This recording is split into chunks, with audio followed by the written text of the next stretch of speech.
Welcome to the OFX podcast. I'm Dave Claxton. Along with me is the stellar stepper of OCR stars, Bethany McChesney. Beth, you got to run. How'd it feel? Oh, so good. It was so fun to run the track. I was a little bit nervous just because I'm not totally sure yet how my Achilles is responding to everything, but so far I haven't had any pain. So I'm like, I'm just going to do this and push a little bit, but not kill it. And it was so fun running around the track. I got all giddy. Well, and you had a lot of onlookers too, with like an entire football team in the middle. Yeah, that was really uncomfortable, actually. We should have checked the football game schedule, but it was okay. We just kind of shut it out. So what you're saying is eventually doing the smart thing worked, just taking Yes. time off and the exact thing you would have recommended to any of your clients. Yep. Yeah. 6 weeks off and But come back slowly. that said, that opens the door for 2022. And they just announced some of the, well, not just, but 3 of the Spartan dates in Canada have been announced.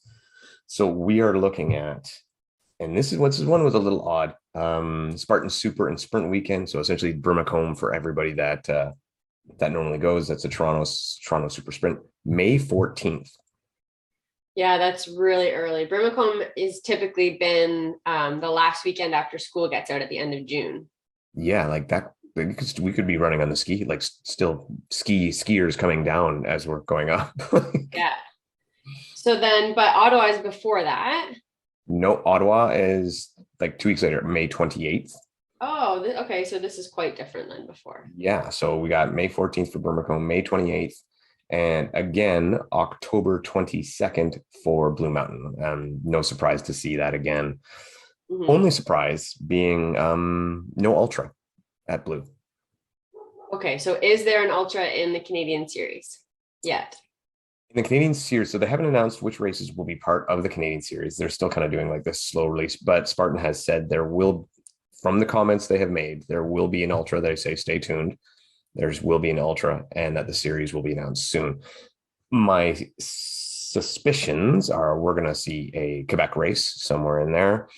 I would think Red Deer would be back. I also would think Golden BC, and that's about it. Hopefully Whistler. I would be neat to have the ultra in Whistler. That would be very cool, actually.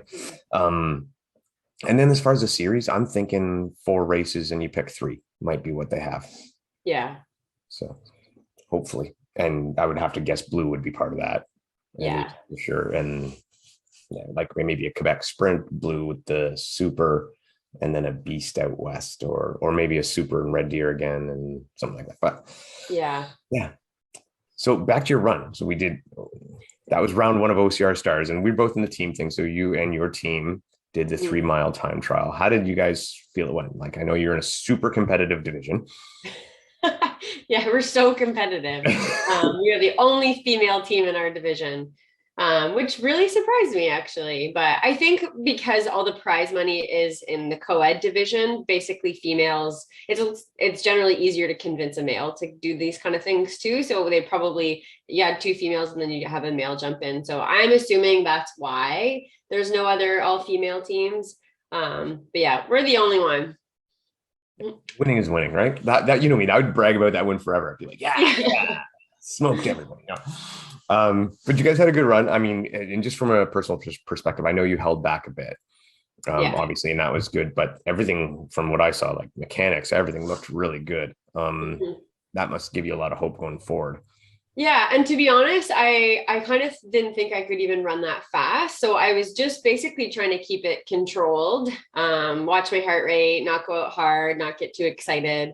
And if I felt any pain or any even tightness, then I would just back off, and it felt totally fine and completely in control. So I actually tweaked my neck like 2 days before, so I couldn't move my upper body. So I was just kind of really take it easy, and I felt really good, actually. And and I didn't have pain the next day. So I'm really happy about that. I think actually you guys being in this division where you guys are the only ones, and I mean, that's happened to me a ton of times at ninja competitions. It just happens sometimes, but it's probably a really good thing for you, because then there was no pressure to like, oh, but if I was just 5 seconds faster, then we could jump a spot or I'd redo it because I couldn't stand. Yeah. And, that's why I signed up in the team division too, because I'm like, I just want it to be fun. Me and two of my girlfriends, and we'll just have some fun with something.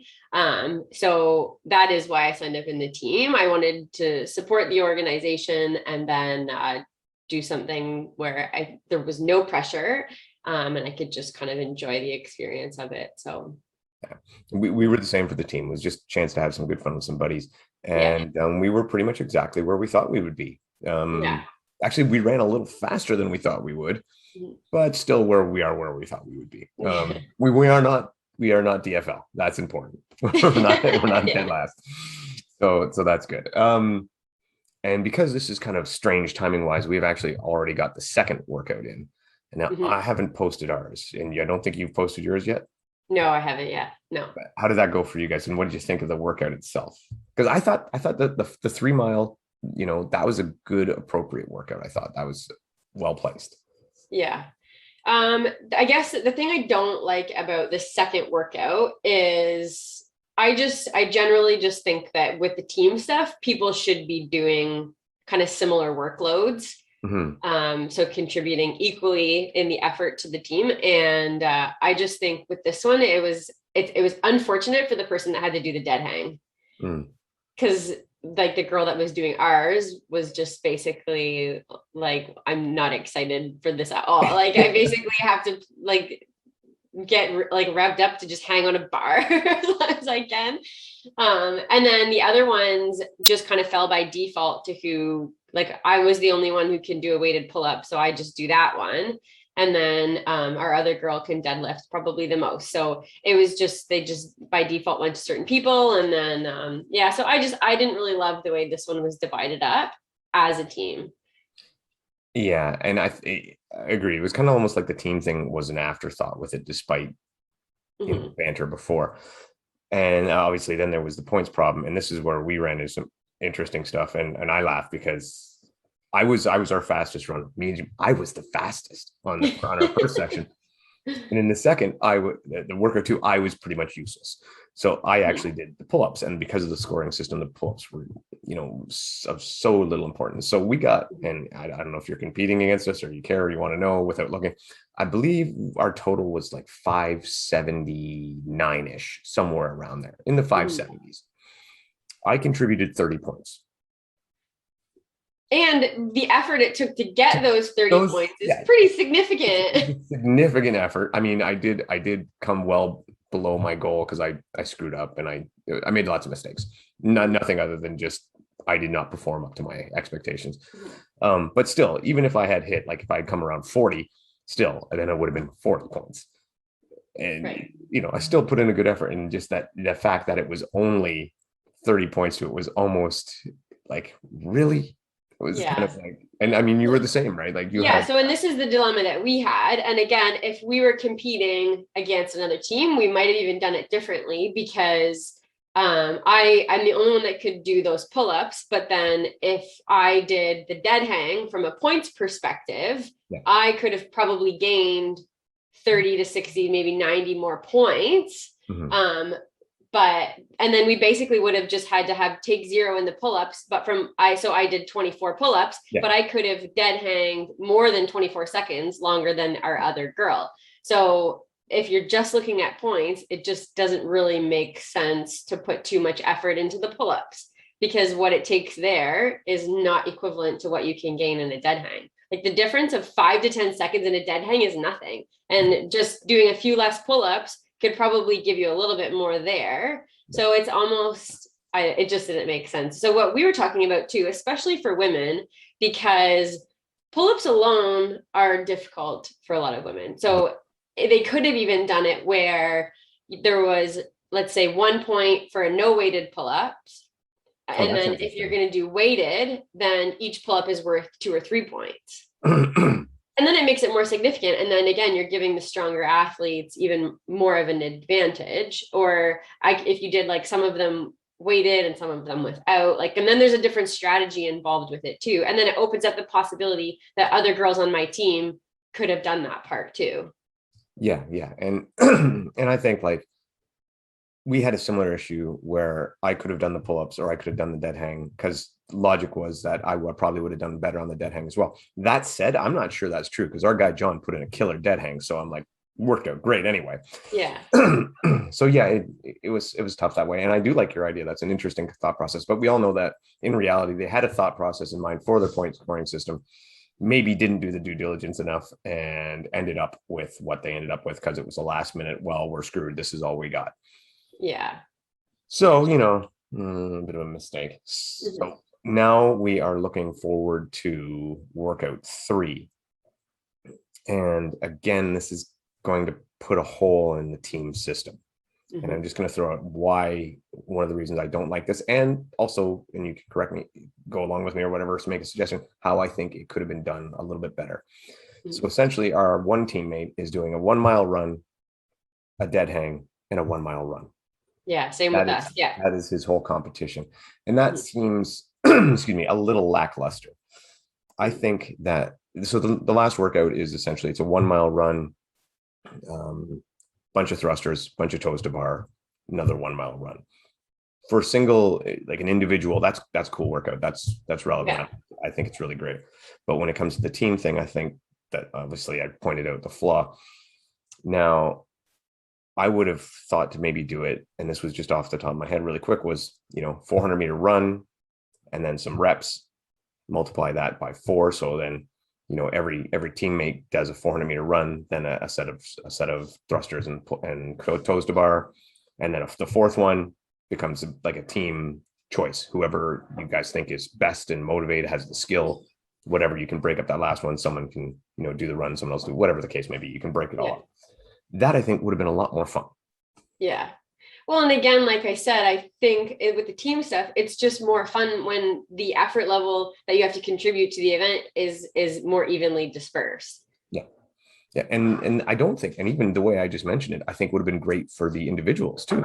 Because if they were just doing, so essentially 4 400-meter repeats with thrusters and toes to bars at the end, that would have been a great thing for that. I think I would have loved doing that workout. Or let's say, even if you could break up the middle workout part differently, because again, with us, I have a girl on my team who can crush those thrusters. They're pretty heavy, like 70-pound thrusters is pretty heavy for me. Yep. But again, like my toes to bar are much more efficient. So if she could even do the thrusters and I do the toes to bar, or like we break them up and we split the reps or something, then that even would be a little bit more exciting to me. We're in a similar boat too, where our one guy who did our deadlift probably would do the thrusters faster than I would, but my toes to bar are better than his. Right. So it becomes a bit of a choice. And I get that strategy, but I'd also, as this is predominantly for fun, yes, there's some money on the line for a select few, but you still want to have the interest of the masses, so I think it would be better to have put it out this way. And well, it is what it is, Yeah. The hay's in the barn. We're doing what we're doing. We got 1 week left. Yeah. So that said, I think that's enough preamble, and we need to get to people who really actually know things about working out. Well, you do. I don't. But anyway, so we have our some of our favorite guests coming up right now. Carolyne and Lexy. Let's go. What to do? Oh my God. He is now part of the podcast. Perfect. This is the best spot to start. All right. Welcome, Carolyne and Lexy. How are you guys? We're doing well. You guys? Good. I guess my first question is, how's the food poisoning? Oh, we're good now. We don't know if it was food poisoning because it looks like a lot of the athletes were actually sick, some during, and then a few of them right after, like the next day. So we think it could have been just like a virus that like went around. That's crazy, man. I've had those, 3 to 4 days. Quick flus or food poisoning. Yeah.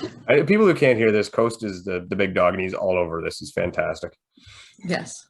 He is making himself at home in the podcast. Oh yeah. So before we want to go to the road games, actually, we wanted to talk about something else first because we didn't get a chance to. So, Lexy, we still have this hostage. This is Lexy's second place age group medal for Spartan Blue Mountain. and we're holding it hostage till she comes gets it. My toes are still black from that. Yeah, so like let's talk a little bit about your experience, because this was your first Spartan. What was even your thoughts going in? Because I mean, we ran, but we apologize. We met before the event and like talked about the obstacles. So then like all I could think about were these obstacles, and like I watched every video that they had on them, and it was like, this is how you need to do them, this is how to hold it, and I was like, oh, it looks easy, okay. And then I just stressed about the obstacles, and then you get there and it is the most hilly of hills that you could possibly think of. And like when you like ski or snowboard and you go up the slopes, like you don't think of like the incline on them or having to go up the hills. You're just like, I'm gonna come down. So like going up and down hills was an experience in itself for my toenails. You were more worried about the obstacles, but you didn't think about the biggest obstacle, which was the hill. It was like I was praying for more obstacles Slow down. to not have to go up another hill. Or like you'd think like, oh, you're on obstacle like 20, so you're almost done, and like you just like have this little go through like maybe the woods one last time and be done at the bottom. No, you have to go like right back up on it again. It was super fun, and like people along the way are like very nice and helpful, or I don't know, I just like you'd pass somebody and they'd be like, good job, you too. So it was like a cool experience. I would definitely do more, aside from losing my big toes. Did you lose the toenail? Not yet. They're black though. I couldn't wear shoes for like 3 days afterwards. So I was like doing my bike intervals and I lifted barefoot and then did bike intervals in my Birkenstocks because I could not like wear shoes. It hurt so bad. The same Birkenstocks that also hurt her feet when we went on our like 10K hike. My feet were like in so much pain, and I should have realized it. But no, it was a really fun experience, and I love the obstacles. And now I'm like looking to do more of those. There's one in by Ottawa, right? Like in May that we just saw. Yeah. There's Are you doing that one? Beth? Probably, yeah. It won't be hilly like Blue Mountain though. There'll be hills, but I think Blue Mountain was more excessive than some. It is at a ski hill. Oh yeah. It is. It's not as big as Blue Mountain though, but it is definitely at a ski hill. Yeah, I saw it was on a ski hill. I wish I want to go back to Blue Mountain to like experience it and like get to enjoy like the trails and everything, not dying. But also it's like very wet and muddy. So you'd like go through it and it'd feel like you have cinder blocks on your feet because it was so muddy and your feet would just sink into a spot, or like you're crawling trying to get up the hill. But it was good that you guys told me to wear like the cleaty trail shoes, which helped me through that, but like then the mud stuck to it to an obstacle, and then your feet would be slippery. So it was like a catch-22, like you wanted to wear them, but then it would stop you from something else or all that. But You got through, I think, all the obstacles except for two. Yeah, I missed 2. So I got to do 60 burpees. So I was like, oh, this is CrossFit right here. Like, let me do my burpees. And I barely, like one of the obstacles I just missed at the end, which kind of sucked. But, and then the other one I slipped on the wall trying to. I was there when you slipped off the Z wall, and that actually, so don't feel bad about that. That happens to a ton of people, especially after it gets a little muddy. But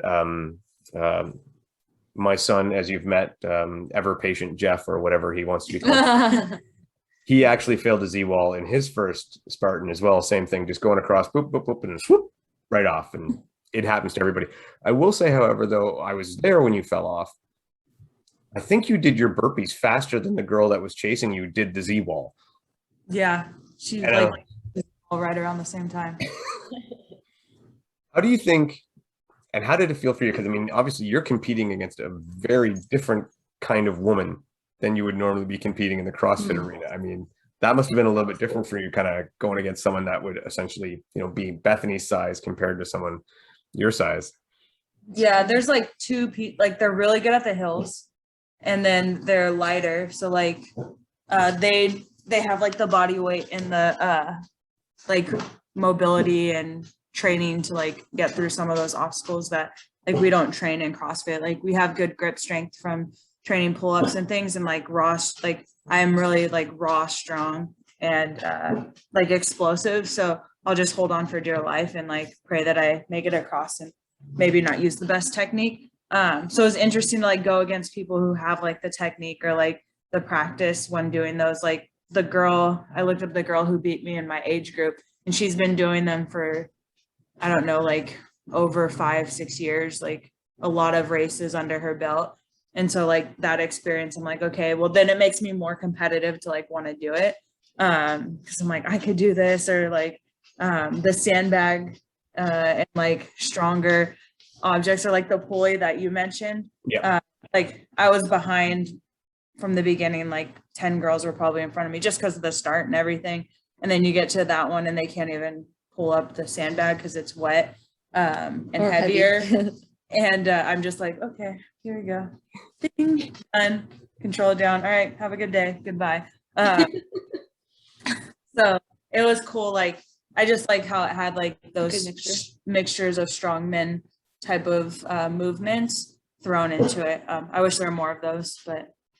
Well, and again, I did see when you picked up the Atlas stone, and the other girl was there too. She saw as well, the girl that you were racing with, and just the look on her face was quite funny. But I was like, first I had to make sure you went to the female Atlas stone and not the men's.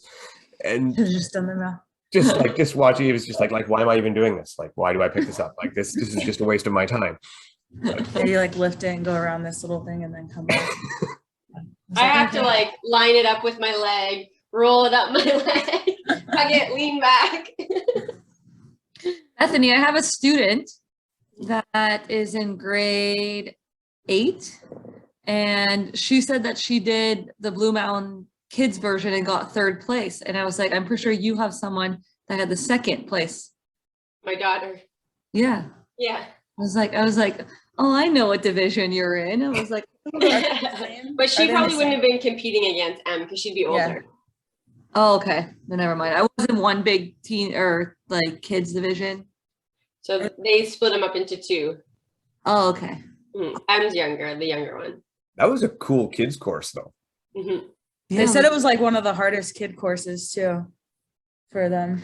Yeah, my student was saying that she has trouble with like rope climbs and doesn't know like where to practice them. I was like, you can come to a CrossFit gym. Because like, I don't know what other, because I would send her before probably to the free run in Mississauga, the one that closed down. But I don't know where else in like the Oakville area that she could practice. That's like a CrossFit gym. You could go to Aspire Climbing in Milton. They have a 30-foot rope climb. I'll tell her that. So anyway, Lex, so to finish up there, yeah, you had trouble. You came off the Z wall. You whiffed the bell on Twister. Yeah. You did get through Olympus, and I think it was Bender that kind of provided one of the most entertaining moments. That was when you got down there and you saw Carolyne and when you were videotaping Carolyne. Oh yeah. Yeah.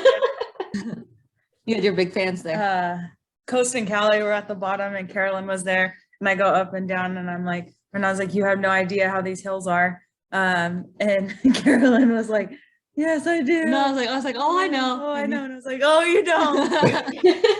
And then I had to go up another hill, and it was great.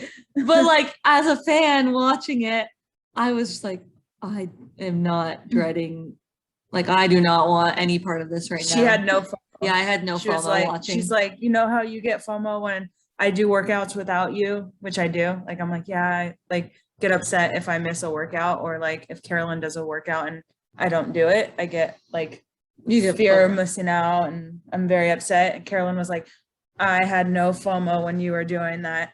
Like she's like happy spectating. Yeah, I was more than happy spectating. She's like, I was dog mom of the day. I was. They were excited all the time. There's so many dogs there that I didn't expect that. So they were just getting like, I was getting dragged around. So next year, both be out? Maybe. Hopefully we'll drag Carolyne out. Carolyne, you can do a sprint with me. We'll do the shorter one. We'll do I'll do the 5K. We'll do the 5K. Yeah, 5K, not 10K. No. Hopefully, and again, hopefully next time we'll have a little more time, because this time you had to rush off. And again, Carolyne couldn't risk jumping in on this one because you had something to do.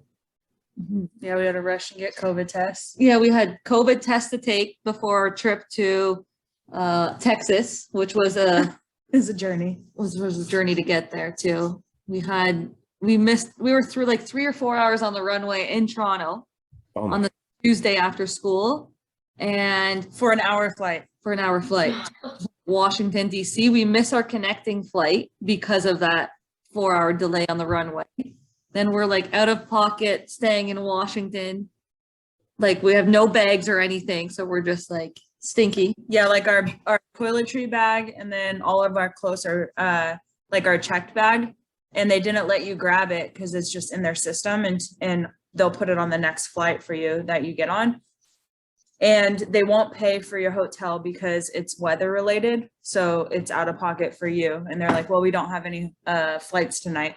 And there was only one like attendant working the entire like airport for this company. The entire wing that we were there. It was like, what was it, like United or something? Yeah. One attendant working. We had to like walk all the way to the far end of the airport to like find this attendant to book us another flight. Yeah, so then we finally got in on the Wednesday, which was like registration, which was really cool. They had us fitted for like these cowboy boots and hats and belts, and it was like the whole Texas experience. Then what she didn't tell you is we didn't book the hotel for the right day, so then we didn't have a hotel for that night, and so we had to stay with friends. Yeah, which was okay, which was like, actually better. Yeah, because we got to see one of her friends that she was in California with, my old CrossFit teammate. They had a home gym too, so you got to test some of the workouts for me. So I mean, everything was a little rock and roll at first, but then we were there. Yeah, she made it. We made it. So you get there, and I mean, so go through it a little bit, because the Rouge Invitational isn't like the CrossFit Games, right? How do you even get to the Rouge Invitational? How do you get invited? Well, in the past, they had an online qualifier. So they would invite, let's say 15 athletes from the games. And then the last 5 spots, they did an online qualifier, and then you had a chance to go. That's how I competed last year at Rouge. So I wasn't invited, and then I went through the online qualifier, qualified, and then competed. This year, they went to an invite-only format, and they invited 20 athletes for male and female, and they also had like other division and every other thing going on. They invited the strongman, they invited legends, which is like past CrossFit Games athletes, and I think just based off my performance last year at Rouge, which was really good, they sent me an invite there, which I was happy with because I didn't think I was going to get invited based on how my games went this year. So I took the invite and I ran with it. And she got invited for the record breaker. So. Oh yeah. So then prior to going to Rouge Invitational, there was a online challenge, the Rouge record breaker, which is max deadlifts in 2 minutes at 225 pounds. I had won the qualifier for it. So then you got an invite to compete at Rouge in the record breaker division, and you can try to beat the record there. But it just happened that it was prior to my last event. So it was like game time decision whether I was going to do it or not. And then I ended up doing it. You know what? I wasn't good at it, but why don't we start with that? I loved this whole record breaker stuff that they put in there and all the other thing. I thought it was great. And I don't want to call it filler because it deserves to be called more than that, but it was just a great add-on. Now we saw, and I don't know, did you actually watch the footage of yourself in this, like Rouge's YouTube footage? Parts of it. I actually didn't watch the whole 2 minutes of it. Okay.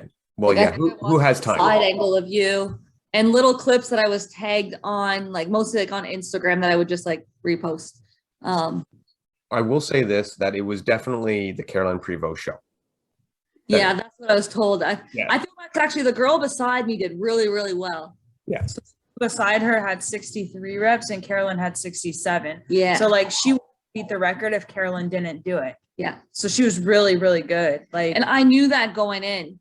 So in the online qualifier, she hit 55 reps and I had hit 62. And like, I just knew when you're hitting that close to the 62 number, I was like, ooh, this girl's gonna be really, really good. I ended up like creeping her Instagram just to see. very strong. Like, And she's way stronger than me. Like she deadlifts, her max is like 465 or 485 or something. And she can cycle like 5 to whatever reps, even 405. So like she has the ability absolutely to like even beat the 67 probably if she can train more for it. but we said like you're not training, like this isn't the only thing she's training for, right? So it Yeah. makes it hard to be like, I'm gonna train year round For this event. deadlifts. Like you're not. You're not.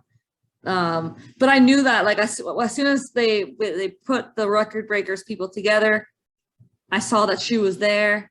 I was like, okay, even if I do, because I knew I could get 63. Like when I got 62 twice in the gym, and it was just me and Lex there. Like there was no crowd, no anything. I was like, you know what? Under like a live event format, I can pull one more rep and get 63. And had she not been there, I would have 100% stopped at 63. As soon as I was beside her, I was like, it may not be enough because you just hear the barbell, and through the side of like through my peripherals, I could see, and I was kind of counting her like timing, and she was actually moving faster than me. She just slowed down more at the end part of it, and I was able to kind of keep large sets going. But I just didn't want to risk it. So like once it was 63, I was like, nope, keep going, because it still might not be enough. Even at the 2-minute mark, like I finished 67, and like the commentator was like, oh, great job. And I was like, no. Like, what did she get? Because I still wasn't even convinced that I had won. Because I knew the camera was on me like mostly the whole time because the guy was in front of me. But I was like, no, like this is not, like, I may not win this. But then once I saw 63, I was like, yes. I feel bad for you because I just hopped into this comp. She didn't expect me to go into the comp either because she was like, oh, so you're doing this halfway through the comp? And I was like, yeah. So then she wouldn't have been doing the whole game. She just came to do this one event. Yeah. But it was nice because like she did the qualifier with Carolyne, like the one that they did, and she took second and Carolyne took first. And because Carolyne got like the travel stipend and like an invite for Rouge Invitational, they gave her like the travel stipend and hotel for like, so it wasn't like it was just Like I wasn't doubling down on like the travel stipend and hotel, so they just moved it to her, so her trip was at least covered, which is what I was hoping for. I was like, well, because that's her competition. I was like, you I want hope that somebody like that's competitive. yeah, I guarantee like I wouldn't have pushed as hard if she wasn't there. Like she definitely made me move and work for it. Well, and that kind of answers one question I had, like, well, why didn't you stop at 63? And that's obvious now. Yeah. Yeah, you pushed to 67. I didn't even think I had it. 'Cause at one point I heard her judge's number and it was like a couple reps above mine. And I was like, oh no, keep going, keep going. So like I said, I had 67 and I still wasn't convinced. Yeah. You know what? That might have been one of the few missed steps for Rouge there, that they didn't pan out and really catch that battle. That would have been very. Well, it's funny because last year at the Rouge record breaker, I didn't get shown once. Mhm. And I had the highest total going into the record breaker, but they had filmed all the other girls and the guys, but they didn't pay attention to me at all. So like I know exactly like but this time around they're like, oh, we know who you are. But like I'm sure next time around, if they know that girl was good, they would do more of they'll adjust it. Because like I said, last year you couldn't even, like, the only video that I have is from my coach that filmed from behind because I wasn't showed like basically at all on the actual 2 minutes. I mean, that's production, right? It's difficult to do. Yeah, like if you don't know, guess. right? Like this time around, they knew going in that I was going to do well in the event. It's the same thing happens in CrossFit, right? You film the middle lanes all the time because you know it's Tia, Annie, Laura, and like people like will be like, oh, I'll watch your event. I'm like, you're watching it online, like you probably won't see me. Like you're gonna see the top athletes, like all, you know, like mostly ever he, unless the workout is done or something, and then you get shown because you might be a little bit later than the other ones. So at the end of the workout. So why don't we kind of dive into the whole, and actually for people who don't know, what we're talking about, that record break with the deadlift is 225 pounds, max reps in 2 minutes. And again, Carolyne did 67. So if you think you're awesome, you suck. Seriously, that's unreal. Like, that's just crazy. One of the high-end OCR guys, David McGee, he even commented on one of our stories where he's like, I wouldn't be able to walk for days after that. And he's a fit man and a strong man. He's just like, he was very much props to you. He was very impressed. So the rest of the road games, right? We start out, we get the first event, and actually I loved the setup on the first event. I loved it too. Going in, I was like, oh, wheelbarrow, over unders. I'm like, this is like going over the boards for hockey. This is great. Going up the hill. I love like hill like sprints. obstacle course. This is like rope climbs. I'm not that bad. You got your feet that you can use. I'll never miss a rope climb with feet. Then you put a 20-pound vest on or backpack and you're like, oh my gosh, I might actually miss a rope climb. And the 3 other movements in the first workout were so irrelevant. It was a 10 rope climbs for time, basically, call it. Like the unders, the wheelbarrow, like they were all distractions. Like even the 3 sandbag up the hills, like those are just recovery time before you're like ready to climb again. Like I walked most of them because it was like, I'm not even ready to climb the rope again. I thought that was going to be a way better event. I didn't think it was going to be like a phenomenal event. I'm not that good of a rope climber, but I didn't think it was going to be a last place on that one. Earlier on the rope climbs, I just was like slipping. My feet weren't grabbing the rope very well. So my feet were slipping so that I'm having to hold my body weight up. And I'm just like holding on for dear life, and with 20 pounds. And legless rope climb is a weakness of mine. With feet is not bad, but as soon as it's legless, and I kind of was like forcing like almost a weighted legless because I'm like stumbling with my feet, and then I blew up my biceps and grip. And then when you rope climb and you have no biceps and grip and you're just kind of looking at the rope, like you're not ready to go up because you don't want to go to the top and then you miss and then you're done for like 2 minutes. So that's kind of like what happened. Like in the first 5 rope climbs, I was a lot of times stumbling with my feet and wasting my grip and biceps. And then going into the back 5, I was just kept looking at Lex, and I'm like looking at her. I'm like, go. Yeah. she's like, you look fine. I'm like, I have no biceps right now. Like, she's like sitting down. I'm like sitting down. Yeah, because like standing up, the backpack is just kind of like weighing you back. So I just was like sitting down so I could just like lean forward, and the backpack wasn't as like heavy on me.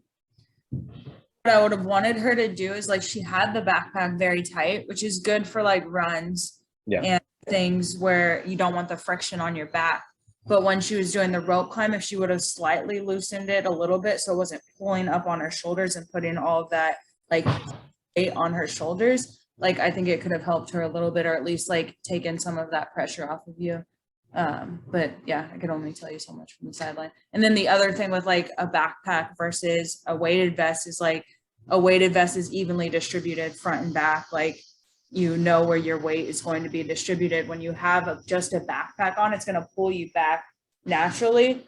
And so with like what we were trying to practice early is like her staying closer to the rope so that it's not allowing gravity to pull her back, and then like using her upper body more. But if she's slipping, like it just makes it a lot harder. Yeah, I don't know what's going on. Like my feet were just not clamping well. And that's, you know, the feeling when you're just kind of like sliding down and then you're just holding on.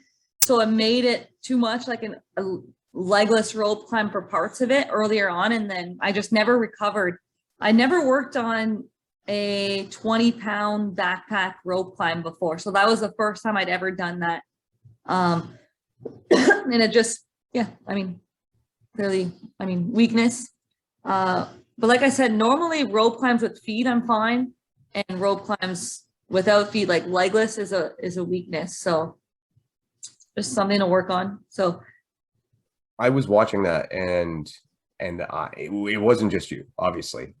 There were so many people struggled. And I mean, Beth, I don't know if you got to see that part of it, but there was a lot of what I would call footwork folly, like a lot of people struggling with their footwork on the ropes. And I don't know, maybe the announcers were often commentating that you guys train legless rope climbs all the time, but don't train a lot of, using your feet. And it definitely was something that you know what, I hadn't been using my feet because I'm usually fine with feet, and Lex and I have been practicing legless rope climbs for the last few months.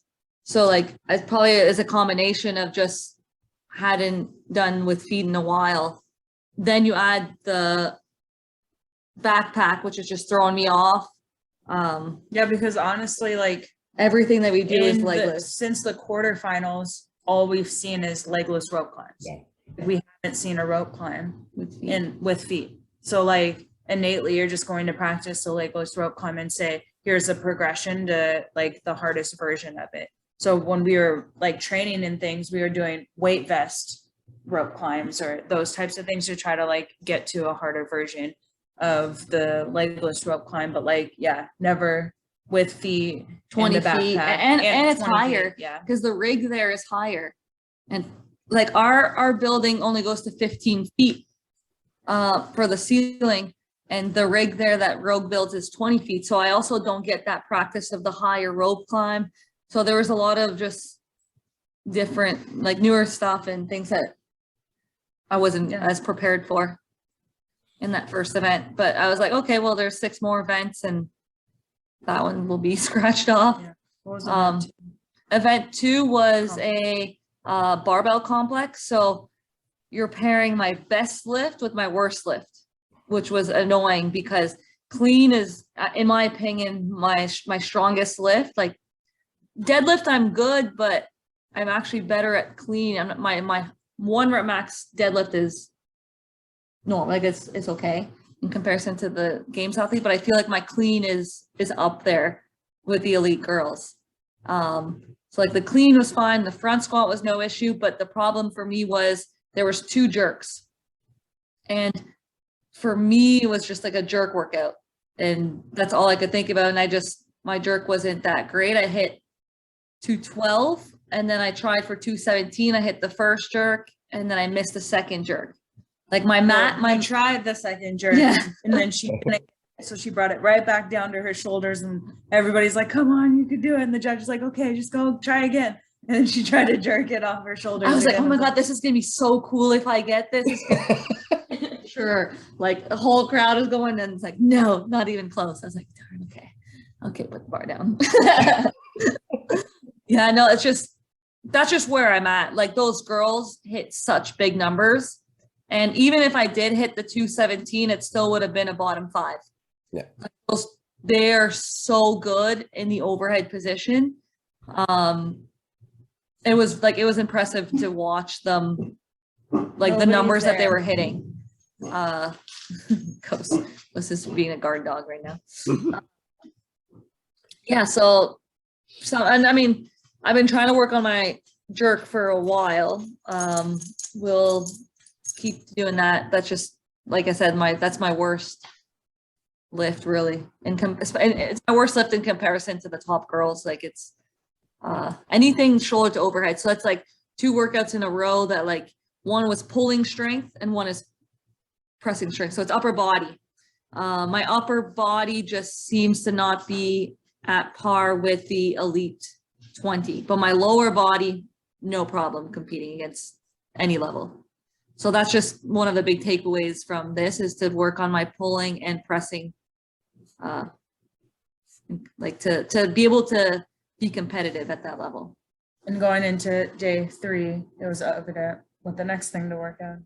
Oh, next workout, day 3 is skier, GHD with a ball, and then a run up the hill, which I actually like the run up the hill because, again, it's not a long distance. It's kind of like that power, go up the hill.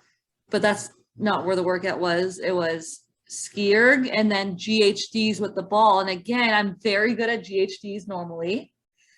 Never done it with a ball before. And looking back on the video that like Lex took, my cycle rate was just slow. Like I was just like nervous to like drop the ball. So I'm like making sure that like my hands are nice and tight on it, hitting the mat. Then at the front, I'm like hitting the pad and kind of pausing a little bit at the front. And like everyone else was just like pushing off the front and just cycling faster. And like what I didn't know, and I talked to a couple athletes after, is when you have the ball, it's better to put your, like where you put your feet normally. Like I like to be pretty close so I can just touch and come back. But with the ball, you want to actually move your feet back a little bit more so that you can use a little bit more momentum. And that was evident because she had like the like soreness in her core. And like normally for GHDs, for us especially, like it's a quad dominant movement where you're like flexing your quads to pull yourself over the GHD. So we don't really feel it in our core, even though they consider it like a core movement. Everyone always says like you're either a core GHD person or you're a quad. And for me, I always feel like if I need to take a break on the GHDs, it's because my quads are blown up. It's never my core. And this was the very first time my core was shot. And it's a combination of also the ski erg, which is also you're folding forward. So like I had to adjust like round 3 of like 4. I was trying to not come down as much and use a little bit more lats in my ski erg. But again, like I'm a short athlete. So like a ski erg, I'm not gonna ski as hard as a very tall athlete that weighs a lot more. But yeah, the GHD, honestly, my stomach was sore all the way until yesterday. Oh, wow. Yeah. Like that was like, that hurt my core quite a bit. And like, I do GHDs every week and like we do around 100 to 150 weekly. And that was 80, but it was 80 like in sets of 20 with very like hard intensity. And then with the ball, which I'm not used to. And it just like, yeah, that hurt. That hurt. And like, I remember being in the back after and just trying to stretch my stomach. And I was like, oh my gosh, there's burpees in the next event. And I'm like, I don't care about the deadlift part of it. I was like, I don't even know if I can like. No, it wasn't the next event yet. You had the thruster. Oh yeah, the thruster echo bike was there before. But yeah, so that was number 3. So in that one, how'd you do in that? How'd you place in that one? Bottom, like 17th. Maybe like 17th. Yeah, 17th, 17th, maybe 16th, somewhere in there. Yeah, in the first 3 events, so you had a bit of a rough go. So what was your mindset starting to go into at that point? Carolyne was ready for event 5. I was looking forward to event 5 because I knew event 5 was going to be good. And just look like you can look on paper and like when you get to the event, there's not much that you can change on your fitness. I thought I was going to do better on event 1. I knew I was going to be bad on event 2. I thought I could like maybe survive number 3, but I knew I wasn't going to be like, I was going to be around the 15th to 20th. So it's like, it was going to be a bottom 5 on that one, just because of the combination of, I thought it was going to be more ski erg actually. And I'm just very short and not as, but because Carolyne didn't have the technique on the GHD, it ended up being GHD. Yeah, it ended up being GHD. Normally it would be the ski erg for everyone else. Yeah, no, like I still was behind on the ski erg a little bit, but not much. But then you get more behind on the GHD than other people would. Yeah. Off the ski. Yeah. And then. Yeah. So like my two big things to work on are upper body and machines. But not all machines. Everything but rowing. Yeah.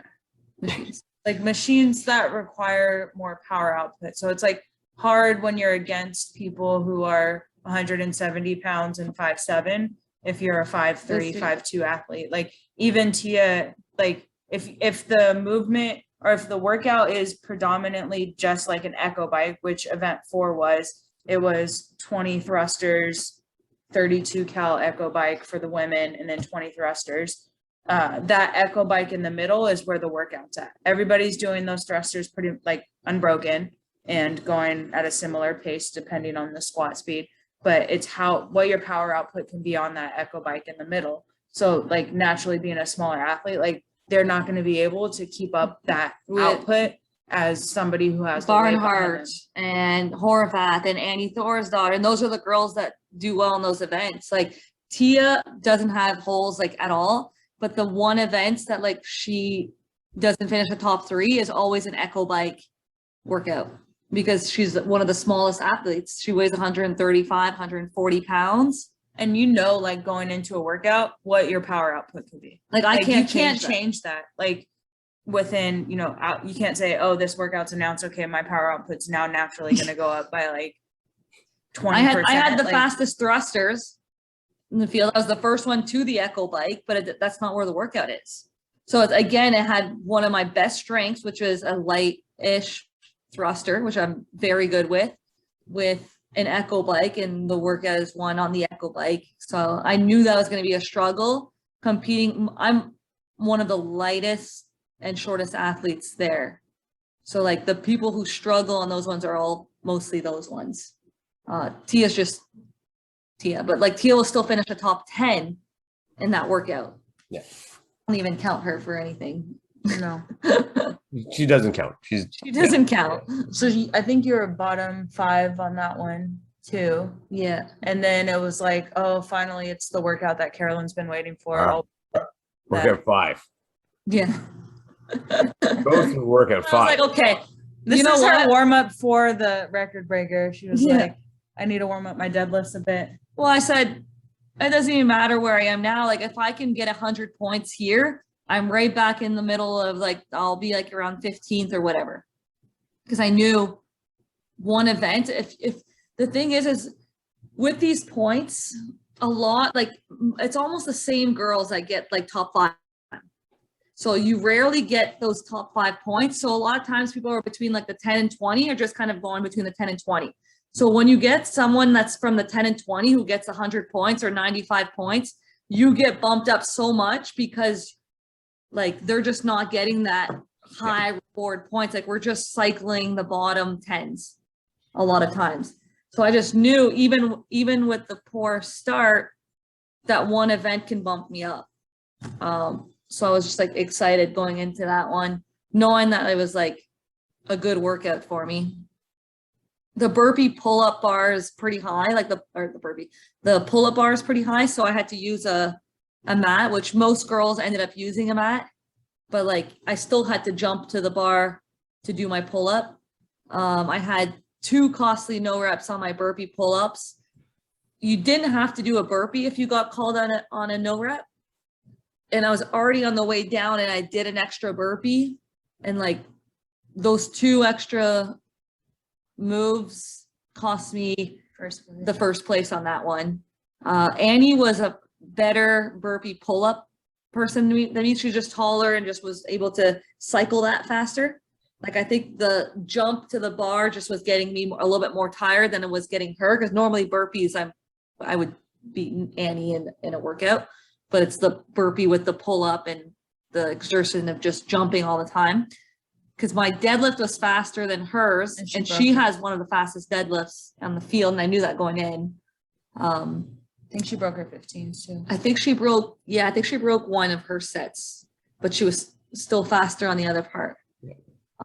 But I was happy with that one. Second place. Yeah, so that one, second place, brought me back up a little bit. It was mostly just like confidence. I was like, okay, finally a workout that had 2 things that were good for me, and not just like, okay, I have some good movements, but the workout is 1 on my weakness.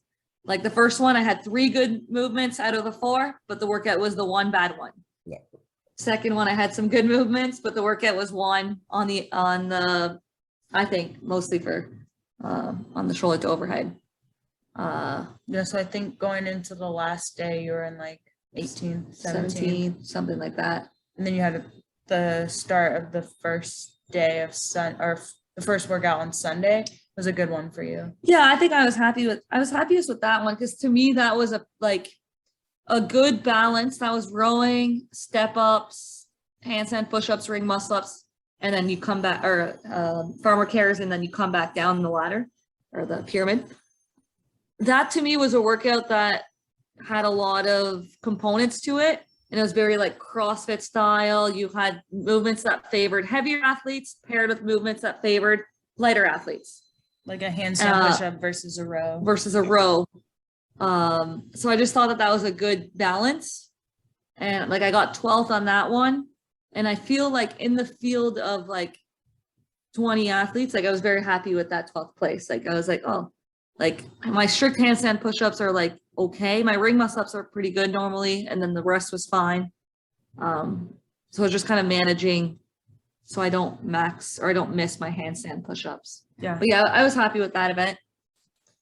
And then that's when the road record breaker was after that one. And after that one, like I remember finishing the row and like being so tired because I had to sprint the row to try to beat my fellow Canadian Rolf that was right beside me, like a calorie behind me or She's two. a stronger rower. And she's a better rower than me. So I knew that. So I'm like, okay, we are on the rower almost at the same time. She's a better rower than me. She may pass me if I don't like really push it. So I pushed it very hard, made it to the finish line, finished. And I was like, there's no way my hamstrings are good to go into like in an hour and a half or something for the deadlifts. And then Lex is like, listen, you're not making any more money this weekend. You're really not moving spots and where you're at. 20th place to 10th place all got the same amount of money, regardless of how much more points you had, like for the CrossFit event. And she wasn't going to move from 17th to 10th place or 9th place or whatever. Like, there's no way. So like, and they she had had nothing to announced, lose. they hadn't, like, we knew that double unders was in the last one. So you're like, oh, double unders are coming. You know, Rich Froning likes to program snatches. So it's like, you know, the workout that's coming up in number 7 is probably not a great one. What do you have to lose? And you would regret not She's doing like, it. yeah, you I were was like 2 days from now. I was like, you would regret not doing it. Like somebody beats your score, like, and you're like, I could have done that, or I could have done that +1. Like, you're just going to have a lot of regrets and like what ifs. And then you have to wait a full year to even try again. Like, just do it. Like, yeah. And you're like, you don't know if next year I get invited or if I want to travel to the States somewhere just for the deadlift event. Like, it's an expensive trip if you're just going for the deadlift, trying to beat 67 now next year. It's like, it's not a gimme. So she's like, you're going to regret it if you don't do it. And you have nothing to lose. Like, you're not moving spots really. So I was like, let's make some money. she's like, come on. Let's go. 2 minutes. She's like, it's 2 minutes. Yeah. She's like, and she's like, and don't waste going out there for nothing. So I was like, all right. So then I did it. I actually felt pretty good after, like I jogged up the stairs and I was like, all right. Like, I mean, my butt and hamstrings were fired up, but I was like, okay, time to warm up for the next event. It's like in 40 minutes. And the last event was like interesting because it was like a gauntlet dual style. They introduced like something new where you had to pick up a sandbag and like put it on a platform. And we did a lot of those and moderately heavy snatches and workouts. But also like new going into that, like it started with 60 double unders and they were heavy double unders. And like the heavy rope's better for Carolyne, but like if she did 60 unbroken, it would have been a PR. Like it was a PR for her double unders with a heavy rope. So like we were like, well, you got again, you have nothing to lose. Like just go out there and try to get 60 unbroken to stay with the girls because everybody's going to do their double unders unbroken. The funniest thing is I was actually the first one in my group to finish the 60 and I was so surprised. But like because I'm not efficient with my arms and I'm tense the whole time, my biceps and forearms were just like shot. And then when you're in a race, like you're just trying to pick up the bar. And like normally I know exactly where to put my hands on the bar and there's like 2 lines. But this was like an Olympic lifting bar, which only has 1 line where the snatch grip is. And the bar was like full gray. So I'm like trying to see where this line is. And you're in the race. So like I picked up the bar so crooked. And I was like, and it just like missed. And I was like, oh my gosh. Like, my friend and I are like sitting in the stand. We're like, oh no. And then she missed again. And we're like, oh like, no. And like, you're in a race. So you don't have time to just like, oh, okay, this is where my left hand is. This is where, like, you're just picking up the bar. And like, yeah, I missed it like 2 times. And finally I'm like, okay, settle down. You're not winning this heat anymore. hand. Okay, got one. I don't even care about linking it. Like, just not miss anymore. Okay, here's a second one. Beep. The 1 minute and a half is done. I was like, pick up the stone. I was like, okay. That was gonna happen. The girls were touch and going that. Like, Yeah. Like normally 145, I don't miss very often. They're in wads and But you knew you weren't gonna touch and go at like other people, so like yeah, I was you're just going out there to figure out. yeah. I what you can mean, do. I just had a bad day snatching. Really good day double under, but yeah, Well, and for that me, happens. Like for me, Ryan and I were watching it live, and those were our two most exciting points. Were obviously your deadlift record breaker, and then actually seeing you get through 60 double unders. We were like, oh my god! No, we were. all very I was excited. like, come on, 59, 60. Wow, okay, I'm at the first one at the platform. Oh my god! No, it's all crooked. What was the general vibe? That event I would have preferred earlier on instead of clean and jerk ladder or instead of the clean and jerk complex, and you do it as an elimination style if you want, and each round the snatch weight goes up or something. Mhm. Like at nighttime, like under the lights, Like that when would have fans are, been like, cool. Like I think as a last event, as exciting as it can be for the fans, I think it doesn't end the right way. Like you look at Annie, who had a phenomenal weekend. She was 5 points behind or even tied with Tia going into that event, stumbles on her sandbag, and then is done.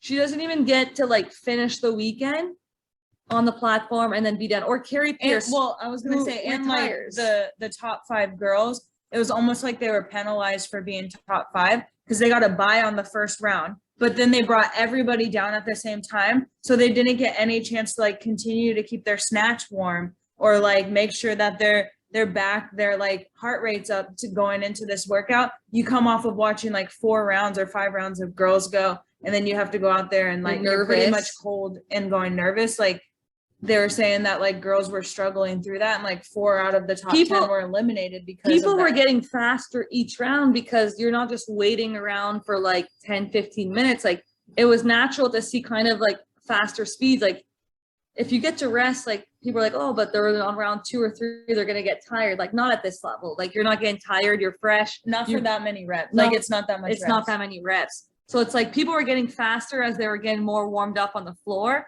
So it just felt like a weird last event. Like you want to see the top 10 in the field together, finishing, and it's a race at the end between the top 10. Like you look at even Carrie Pierce, that was her last event of her career, and she didn't even get to like finish and kind of like, you know, wave at the fans in that moment and kind of have her like put her shoes on the platform. She did, I think, later on do something like that, but like it just kind of is like a weird way to kind of be eliminated as a last event. I think it was a cool event, but I would have done it earlier. And had like the CrossFit event to finish, like the I think you need a CrossFit style event to finish, and it's just like a regular chipper style workout if you want, or just a short sprint as an end, and everyone ends kind of like together. I mean, not together, but like at their own bases. So yeah, But I just think that makes a better finale, and it's an exciting event that they did, but not the best time in the weekend. Because even Pat Vellner, like had he gone to second chance to just be a little bit more warmed up, he wouldn't have been that many points behind Madero's like on the overall leaderboard. It's interesting because I mean, and I'll tell you, Riley's over here just smiling away like the Cheshire Cat because we were saying the exact same thing. And it's just interesting to see that from your guys' perspective as athletes on the floor, it felt the same way as it did to us, you know, watching as a fan. It was like, I really like, and I've said this before, I enjoyed this better than the CrossFit Games. I liked the way they set it up. I liked that there wasn't as much gimmicky. There was no paddle and swim and stupid crap. It was a lot more, to me, target specific and on point. But that last event too, I was like, I don't know. I thought it's like a dud to finish. You're gonna see like two opposite. Like people either loved it as the last event, or people are like, no, not as the last event. Like it became even for me, give me a second chance at that workout, and I probably like I'm a little bit more patient on this time on like the snatch. I'm a little bit more warmed up, and like someone could have like started a little bit rough, Pat, Annie, and I bet you if Annie got through that first round, she makes it to the final 5. Like, and then like Tia's weight off her shoulders were all of a sudden off as soon as Annie missed. and Annie's eliminated, like Tia's like can relax now. She has no pressure. Like she knows she just won. So now she's relaxed and doing her thing. But I guarantee if Annie was still in there, there's pressure on, and then all of a sudden you know you can miss. It was just, yeah, I don't know. Different. Overall, what was your, like, how would you compare it to the games? Overall, how would you, you know? I liked it way more. Like as an athlete, I was so stressed at the games for on the possibility of getting cut. And like, you don't know what event is going to get announced. Like here, they announced most of them, the 6 out of the 7 like that week. You knew it was there. You knew everyone was competing from front to back of the weekend. Like at the games, I just feel like they throw around whatever. They're just trying to like mess around with your mental state constantly. And as an athlete, it's just like exhausting as a weekend. And this time I just felt like I could compete, do my best. And it's like, okay, if this workout doesn't work out, I still get to do the mule later. Like versus like at the games, you may not get to that good event because you got eliminated. And all of a sudden you look at that last day of event and you're like, frig, I want to do that event. Like Yeah, this if is it was finally the games, you'd be cut and not even get to do the mule. Yeah. And it's just like, you have that like no stress there. Like at the games, it's all about trying to make that top 20, trying to get at least some money for the weekend and whatnot. And then obviously then after that, you want to do like the best that you can. But like Rogue takes care of the athletes. Like It's they athletes invite first. the top 20, right? They treat you like you're the top 20. So you get your travel stipend, you get a hotel already booked for you. Like it takes the stress of travel off of you so that you could focus on competing and being an athlete. Like CrossFit doesn't, and they don't charge you a registration fee. Like if you look at CrossFit, you're getting charged for the open, the quarterfinals, semifinals, and the games, which is like $250, like, you know, like almost $1,000, like before you even get there. Then you have to pay all your travel to get to the games, stress about a hotel, Airbnb, especially in Madison, where like they're scarce. Like it makes everything very stressful. And they like, announce the cuts like and then you get couple cut, days, and like if but you they don't get, announce the cuts Yeah. like a couple days prior and you to don't the get event. top 20, you don't get any money. So all of that out of pocket before, and they're not treating you like you're a professional athlete. Like I And feel then- like Rogue treats you like you're a professional athlete, and like that you earned your spot here, and we're gonna respect that and like treat you I just feel like to make sure that you feel- could focus on competing and not everything else. Yeah, like I just feel like Rogue is very respectful of athletes, like commitments to the sport, and they're there to kind of just like let us just showcase our fitness.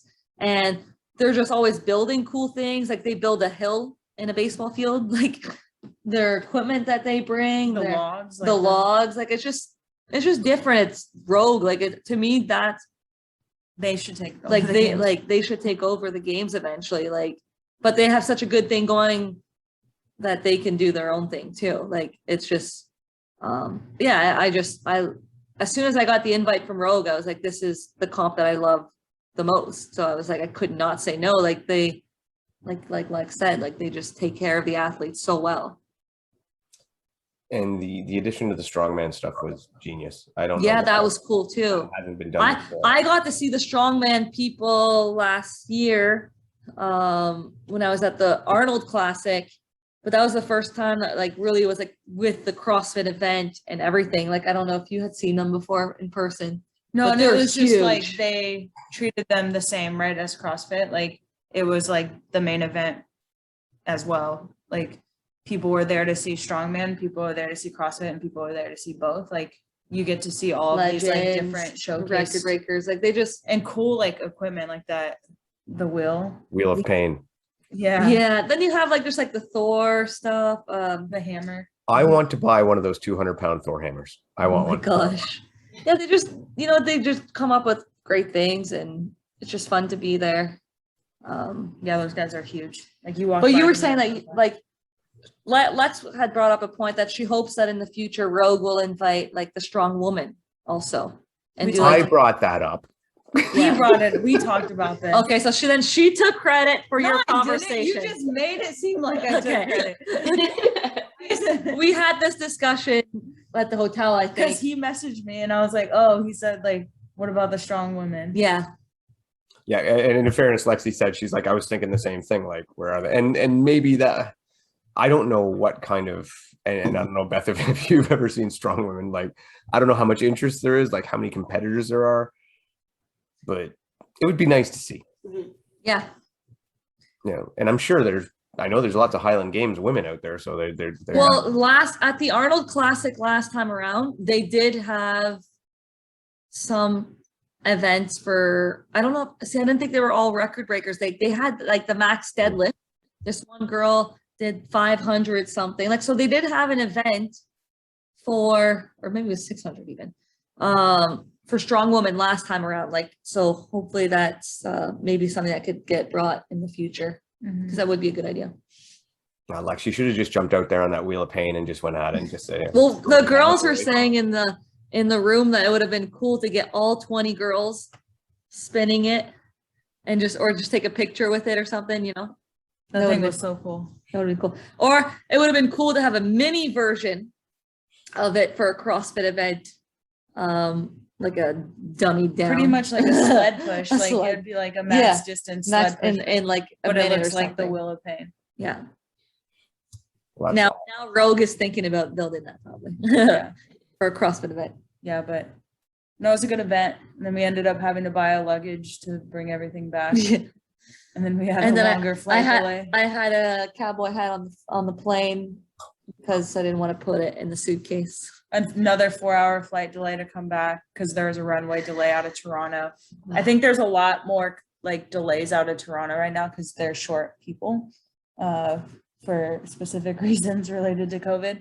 And then so our flight was delayed 4 hours. Then we got back and it was very late. And then I was the random selected for a COVID test at the airport.